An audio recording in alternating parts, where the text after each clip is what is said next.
It wasn't just editing, but it was also, I think we did a bunch of tuning, but tuning vocals in a way that it's not just like your standard auto-tune, everything sounds perfect. It's more of a, let's understand what the character needs and help them get there. There are over 130 songs in DWE, and they renewed them all. Our intention was to keep the integrity of the brand and the integrity of the company and the sound, but to update it completely. For basically a year's worth of work, we had 14 composers working around the clock for 5 to 6 months.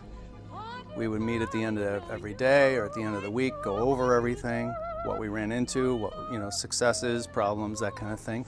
At no point did we want to lose the integrity of the brand, right?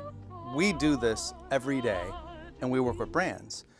So it's key to us that we keep the integrity of WFE and what was already there and update it. We went back and forth a lot because what part of the original sound was it all evolved around or revolved around melodies, right? These are great melodies that have become iconic in this program over years and years and years. And those melodies are not just in the songs, they're interwoven throughout all the scoring. We need to make sure the future generations of kids are going to be learning English just as well as the previous generations did with this product.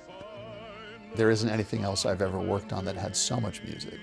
And then in addition to that music, there was the coordination of those melodies into all of the background music to make sure that it had this educational quality so that there's a kind of subconscious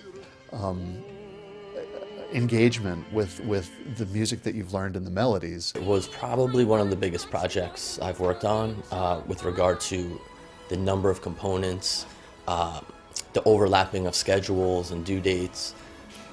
We would get Disney character vocals from LA, we would get music from Chicago, we would get videos from India, and multiple of all of those things all at the same time, and we had to cut them all together, mix them together, using different engineers, and make sure that